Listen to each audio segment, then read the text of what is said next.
Today we're talking USC Trojans, the Gophers Week 6 opponents. Are they overhyped or did they make the right moves this offseason? We're going to dive in today.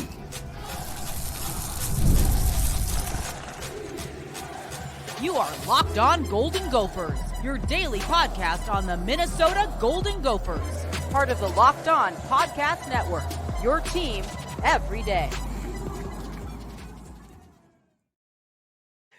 What up, Gopher fans? We're listening to Locked On Golden Gophers, part of the Locked On Podcast Network, your team every day. My name's Kane Rob, host of the podcast, former collegiate football video coordinator and recruiting assistant, here to talk Golden Gophers with you each and every day of the week, Monday through Friday. Now, today, we're talking about Week 6 opponents in the Gophers this season. At home, it is the USC Trojans, one of the new four schools coming to the Big Ten, and this will be the Gophers' first matchup against one of those four teams, and it's at home, luckily. But we're going to break down the changes that are happening for the USC Trojans, from coaching to players to transfers and more.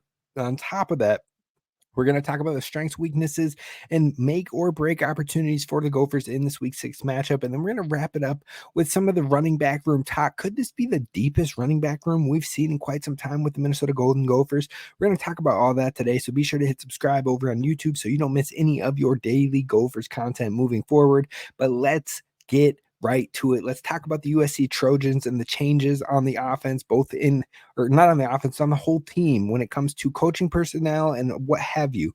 So first, we'll talk about the coaching. You've got head coach Lincoln Riley. Now, if you don't know who Lincoln Riley is, you probably haven't been paying much attention to college football outside of the Big Ten. I don't blame you for that, but at the same time, he's a name you're going to want to know. He's heading into his third year with the USC Trojans. He's in his time between USC and then Oklahoma. He had 5 seasons in Oklahoma before USC. That's 8 seasons head coaching, or this will be his 8th season. Now, if you're looking at his resume, he has 3 Heisman winners. He has 4 Big 12 championships. He has 3 college football playoff appearances and 3 number 1 overall draft picks. So clearly, he has had a great time with player development. He's helped USC bounce back to relevance in year 1 of his time there and on the verge of the college football playoffs. Unfortunately, ended up losing a game. Then they lost their bowl game to Tulane. So it was definitely a rough slide in the final stretch of the season for him. But overall, a good bounce back for the USC Trojans. Then, on top of that, he comes back last year. They had somewhat of a disappointing season overall, but you still see the highly productive offense, and you see the draw he has with players wanting to come and play for his program, specifically quarterbacks. Now, that's a lot of things to have. And then you look at his time in OU as well, over with Oklahoma. He won 85% of his games as the head coach for the Sooners in his 5 years there. So he's had a lot of success, some of the most success prior to age 40 as a head coach, but really a lot of success in a very short amount of time. Now, you look at his offensive coordinator, you've got Kirk Campbell, year 2 for the offensive coordinator position for him. He's also the offensive line coach. Now, he was with Texas A&M on the offensive line from 2019 to 2021. Then he came to USC in 2023, I believe, was his first year, but his offensive line found better success in 2023 than they did prior to him in 2022. The offense was number 3 overall in scoring offense, number 10 overall in total offense, but his offensive line was a semifinalist for the Joe Moore Award, which was given to the best offensive line unit. So it's definitely a step in the right direction since he has been in town. Now you flip it to the defensive coordinator, and they have a new defensive coordinator in D'Anton Lynn. Last year's defensive coordinator, Grinch, was not very good. He was very bad, to put it very frankly. And you look at what D'Anton Lynn did. He had his first year last year with rival school as the defensive coordinator with UCLA. Now, he increased their total defense ranking from 87th in the nation to 10th in the nation last year in one season. Now, they were 61st in pass defense, which is around average in the country, number 2 in rush defense, and number 14th in scoring defense. So overall, they had trouble stopping the pass, but everything else they were pretty elite in overall as a defense. And again, that was all in one season. So all those numbers are something that USC would absolutely love to see and desperately need moving forward. Now, that said, he was able to do that in 1 year. Prior to that, he was in the NFL for a number of years, working with many different teams and programs. So overall, I think it's a great addition for USC. The more I looked into him, the more background I had on him. And you know what? It could be exactly what they're looking for. So, like I said, it's his year 1. But now that he has a year of tape as well with the UCLA defense, it'll make things a little bit easier for teams to at least get an idea or a picture of what they're going to try to do with this USC defense by taking a look at what UCLA did last year. Now, last year when the opponents were looking at him, they only had really games from that season to get an eye on it. So maybe that will help teams break down this defense a little bit more, and maybe you find yourself more in the 20s range as opposed to the top 10 range. But we'll see what happens overall, and if they brought in enough pieces to make that defense gears continue to grind. But if you look at the impact transfers coming in, they had a total of 17 transfers coming into USC. I would say 9 or 10 of those guys could be impact players. Kyle Ford is coming over from UCLA. He is a wide receiver. He has had some decent production out there. You've got Woody Marks coming in. He's a running back from Mississippi State. He is the potential starter for your Trojans moving forward. You've got Easton Mascarenhas Arnold. Definitely butchered that last name, but I know you'll live with me on that. Linebacker from Oregon State. He is probably going to be a starter on this defense. Nate Clifton, a defensive lineman from Vanderbilt, potential starter for this team. Isaiah Rakes, a defensive lineman from Texas A&M. Greedy Vance Jr., a cornerback from Florida State. You've got Akili Arnold, a safety from Oregon State. He could be a potential starter. John Humphrey, cornerback from UCLA, following his defensive coordinator to the Trojans. He could most likely be a starter. And then Kamari Ramsey, a safety from UCLA, also following his defensive coordinator and likely going to be a starter. That's a ton of defensive transfer portal players that could all be starters, could have impact on this new defense. He was getting out there, he was getting after, and he was putting that LA money to work in order to get the right pieces in to hopefully make some noise and make some high production like we saw in 1 year with UCLA happen again here with USC. The only other name I want to bring up in that transfer portal additions is Jaden Mayava, a quarterback from UNLV. So let's talk about the quarterbacks. First off, Miller Moss will likely earn the first shot at the starting job for the USC Trojans. His numbers in the bowl game alone last year probably earned him that opportunity. You're talking about 372 yards on 69% completion, 6 touchdowns to 1 interception in a bowl game versus Louisville, and getting a dub in that mindset. Now, if he puts those numbers together for an entire season, look out. Because this dude is very accurate. He is very precise when it comes to being a pocket passer. Now, what's more impressive is in the 4 games that he got into or got to see action in last year, the 69.7% in that bowl game was actually his lowest completion percentage across those 4 games. Everything else was above 70% completion. So this is a guy who takes care of the football, but he also makes sure he completes passes, and he is fairly accurate as well. They also have a transfer, like I said, from UNLV in Jaden Mayava, who put up really good numbers as a freshman at UNLV. He had over 3,000 yards passing, 17 touchdowns through the air, 10 interceptions, which you'd like to see cleaned up. Also had 3 touchdowns on the ground and about 300 yards rushing. So overall, I think the quarterback room is in good hands, whoever ends up winning the job, because Lincoln Riley will bring the best out of them. I'm going to give him that benefit of the doubt. Now, you're talking to the running back room. Marshawn Lloyd was a huge piece for them last year. He's a big departure, but they grabbed a comparable build running back in Woody Marks, similar build, similar running style, so they shouldn't miss a beat there. He had 573 yards and 4 touchdowns, and that was on very limited touches with Mississippi State last year. He only had 1 game where he saw more than 20 touches. Everything else was usually around 12 or less. A couple of games, I think 17 and 19, but overall, he didn't get a lot of touches, and he was very efficient with the work that he did get. You've also got Quentin Joyner, a redshirt freshman who is highly touted that will be with this offense as well, and he could be a stud for this team. I think the running back room is very capable, and it has a lot of talent as well, a lot of physical, grinding, pounding running backs that have decent vision as well. So I think that running back room is in a good spot. Now, the strongest room of the offense in my eyes is this wide receiver room. They're one of the fastest, most dangerous wide receiver rooms, and one of the fastest, most dangerous wide receivers in the entire country. Also, one of the best returners in the country is Zachariah Branch. I think in my eyes, he is like the diet version of Tyreek Hill. Now, if he was just getting started last year, he had 31 receptions, 320 yards, 2 touchdowns, but he also had a punt return touchdown and he had a kick return touchdown. This is a wide receiver who has a ton of potential. And then you get to pair him up with other high potential wide receivers like Deuce Robinson, like Mekhi Lemon. They're all true sophomores. Every single one of those players I just named, true sophomores, and all insanely talented.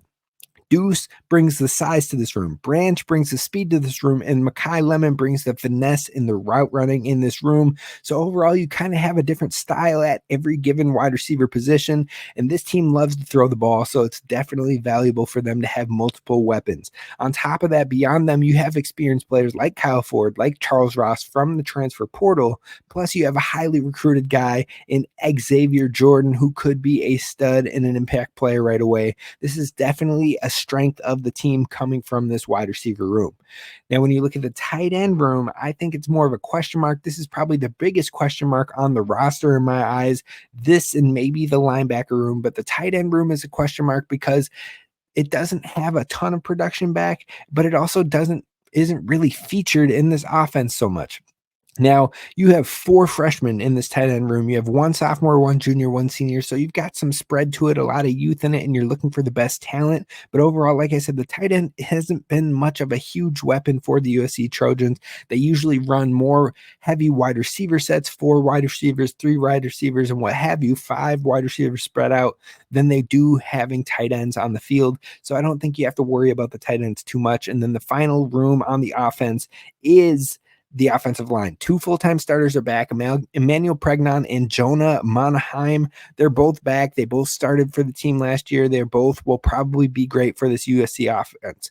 But there's also a part-time starter back in Mason Murphy, and then also have 2 young guys, Elijah Page and Eleni Noah, who are probably going to step into starter roles. They're younger guys, so they both had snaps in the games last year, so that should be potentially beneficial for them. But the O-line should be in a healthy spot, but also similar to Sherrone Moore with Michigan, the offensive coordinator here knows what he has in his offensive line, being the offensive line coach. So I think this should be a plus group for USC.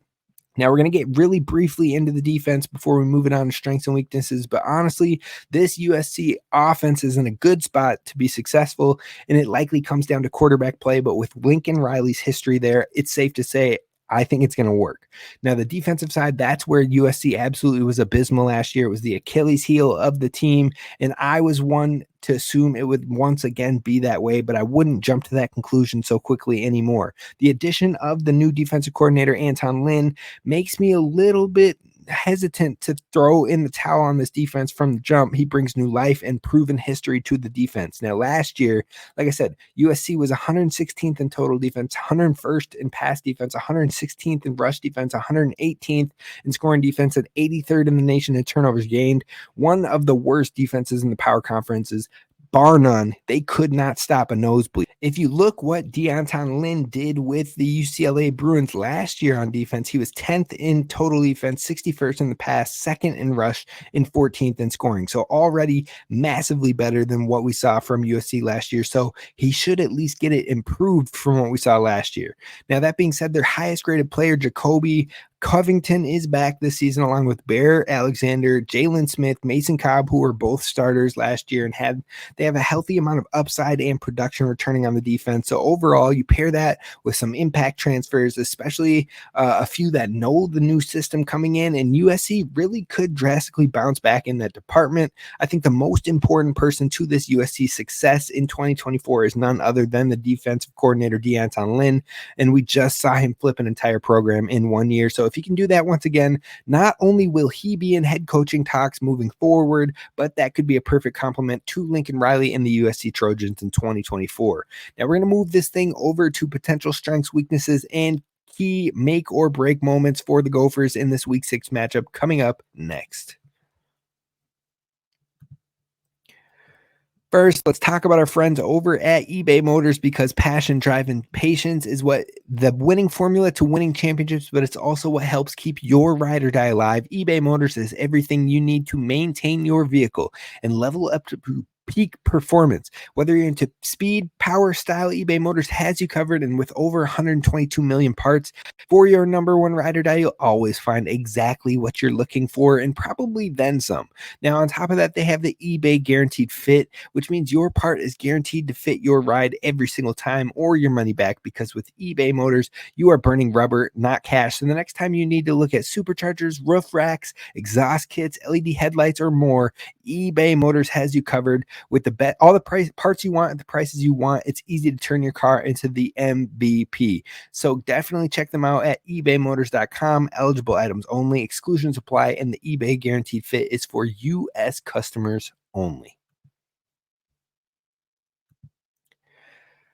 All right, Gophers fans, definitely going to want to sit back, relax, and talk some more Gophers. But for your next listen, you should check out Locked On College Football Podcast. From NIL deals to never-ending conference, realignment rumors, Spencer McLaughlin gets you ready for the exciting season on the gridiron. You can definitely take a look now and part of the Locked On Podcast Network, your team every day with Locked On College Football Podcast.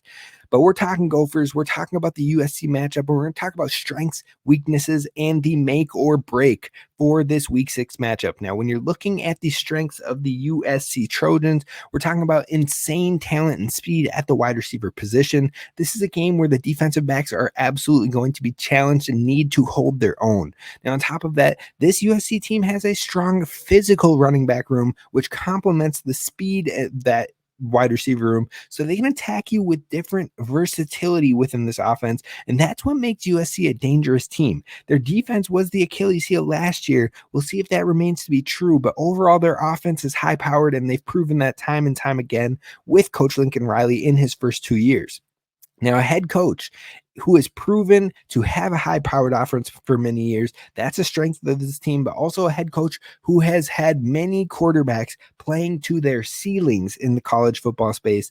That's going to be even more important, because we saw in that bowl game, Miller Moss was balling. So if he brings that momentum out of Miller Moss, and Miller Moss can step up into that level of play consistently, he could find himself in the Heisman conversations or the best quarterback conversations. But overall, I think if he does that, USC can find themselves in the healthy competition within this Big Ten conference. Now, the weaknesses of this USC team, in my eyes, a linebacker depth and upside across that linebacker room is questionable.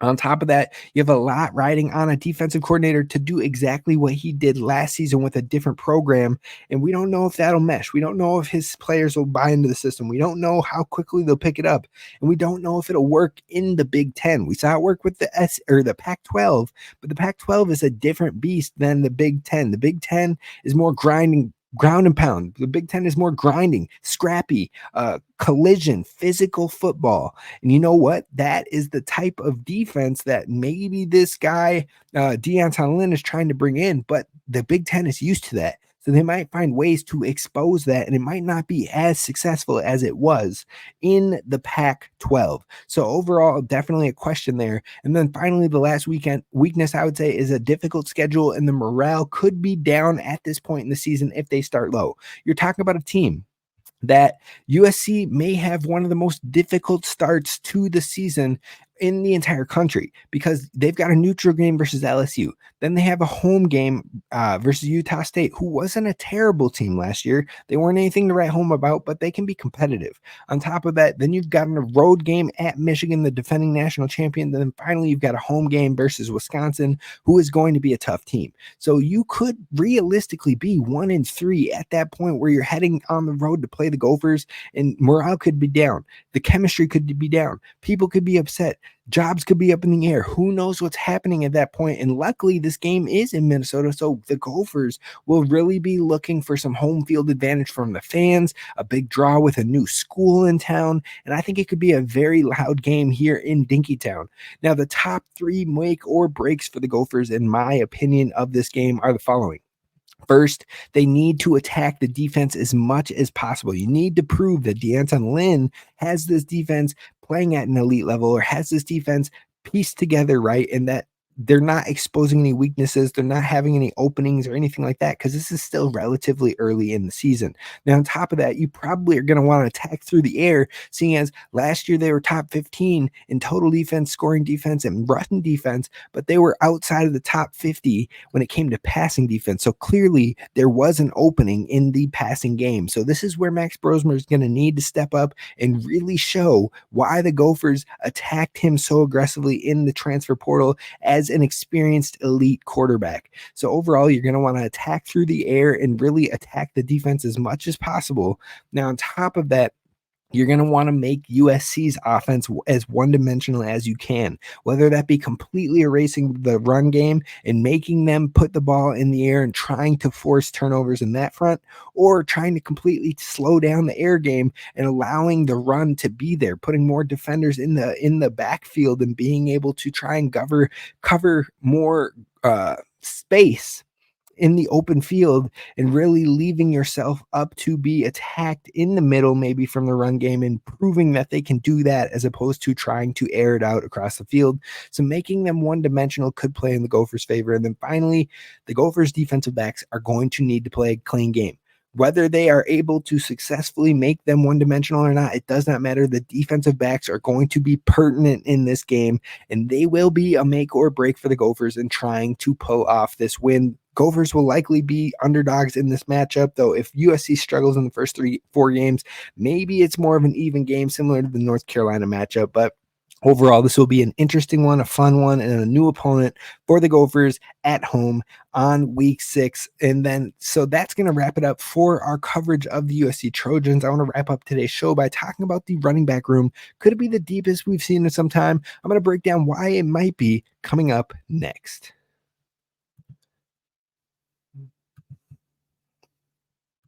First, let's talk about our friends over at FanDuel, because I love sports, you love sports, and we love them so much that we never want them to stop. But the playoffs have winded down in most sports. The Olympics are starting to wind down, and sports aren't sportsing like you might want them to. But FanDuel lets you keep the sports going whenever you want. All you have to do is open the app and dream up bets whenever you're in the mood. And all summer long, FanDuel is hooking up all customers with a boost or a bonus on the daily. That's right. There's something every single day for everyone all summer long. So head on over to FanDuel.com and make the most of your summer. And then on top of that, now you've got the time to put in some college football bets, put in some NFL bets. Now's the time. Pick your MVP, pick your Heisman, get after it, and cash in with FanDuel over at FanDuel.com. FanDuel, official sports betting partner of Major League Baseball and of Locked On. All right, Gophers fans, we're wrapping this one up talking about the Gophers running back room. And how deep is this room? How intriguing is this running back room?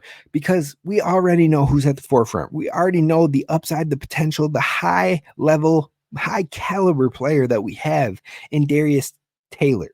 Darius Taylor is ready to ball out. He had basically 800 yards rushing in practically only 5 games. They'll say 6 on the schedule because he played 3 snaps in the Nebraska game. But if we're being honest, he basically had 800 rushing yards in 5 games. He was on an all-world pace when it came to rushing production. He was getting some usage in the pass game, and Darius Taylor was showing himself to be one of the best backs in the country and potentially the best running back in the Big Ten. So we know what we have there. The only question with Darius Taylor is health. Now, beyond Darius Taylor, you've got some intriguing names that maybe could hold their own if they were to be the lead back. That's C.A. Bangura. He earned praise all spring, and he saw a lot of work and a lot of opportunity in the spring with a lot of different RBs dinged. So he also has shown some upside being an all-MAC level running back.